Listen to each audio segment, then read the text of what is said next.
Congress party ने प्रदेश अध्यक्ष अजय राय के नेतृत्व में जातीय जनगणना की घोषणा पर आभार यात्रा निकाली है। इस दौरान अजय राय ने आतंकवाद पर सरकार को आड़े हाथ लिया। उन्होंने पहलगाम में हमले के बाद आतंकवादियों पर त्वरित कार्यवाही की मांग की है और कहा है कि सरकार ने जो राफेल लिया है उनसे नींबू प्याज हटाकर उसका इस्तेमाल करे और आतंकवाद का जड़ से सफाया करे। ये आभार यात्रा वाराणसी के मिंट हाउस स्थित स्वामी विवेकानंद की मूर्ति से शुरू होकर के कचहरी स्थित बाबा साहब की मूर्ति पे जाकर के समाप्त हुई, जिसमें सैकड़ों कार्यकर्ता यहां पर मौजूद रहे। बताते चले आपको कि जाति जनगणना पर बोलते हुए अजय राय ने कहा है कि हमारे नेता राहुल गांधी ने पूरे देश में स्वाभिमान यात्रा निकाली थी और जाति जनगणना की मांग उठाई थी, जिसके बाद सरकार से मजबूती से जाति जनगणना के लिए लड़े और यही कारण है कि आज सरकार को जाति जनगणना की स्वीकृति देनी पड़ी है।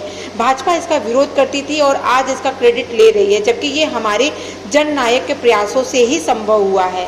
आज पूरे प्रदेश में, हमारे उत्तर प्रदेश पूरे देश में धन्यवाद यात्रा निकाली गई। आज बनारस के अंदर धन्यवाद यात्रा निकाली गई। हमारे के कार्यकर्ताओं ने पूरे प्रदेश के अंदर यात्रा निकाली और राहुल जी को, जो हमारी जीत हुई, आदरणीय राहुल जी की जीत हुई है, और उस पर धन्यवाद यात्रा निकालकर जो जाति जनगणना जो होने जा रही है, सरकार को मजबूर कर दिया हमारे कांग्रेस पार्टी ने, हमारे नेता आदरणीय राहुल जी ने, उनको आज पूरे कार्यकर्ता धन्यवाद दे रहे हैं।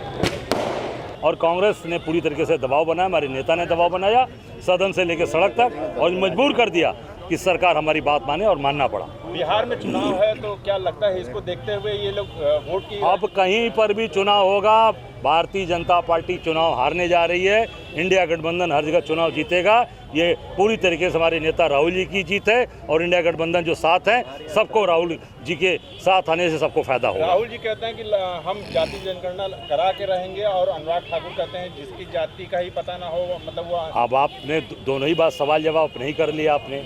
यही तो मैं कह रहा हूँ कि भारतीय जनता पार्टी ने पहले जो कहा आज उसके उलट कर रहे हैं। इनका दोहरा चरित्र सामने आ गया। इस देश की जनता ने भारतीय जनता पार्टी और उनके नेताओं का दोहरा चरित्र देखा।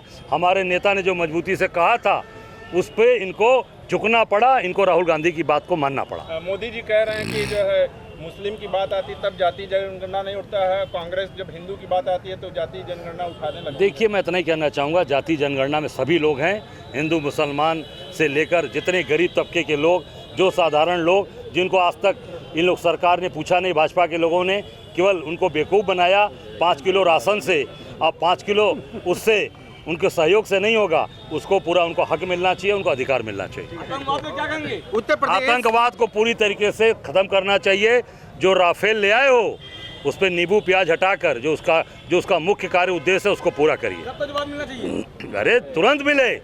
हम मांग करते हैं कि तत्काल मिले, आतंकवादियों को समाप्त हो। जो लोग आतंकवादियों को पनाह देने वाले हैं उस पर तत्काल सरकार को कार्रवाई करनी चाहिए, क्योंकि पूरी हमारी कांग्रेस पार्टी CWC ने सरकार के साथ कंधे से कंधा मिलाने के लिए कह दिया कि जो भी कांग्रेस पार्टी पूरी तरीके से सरकार के साथ खड़ी है।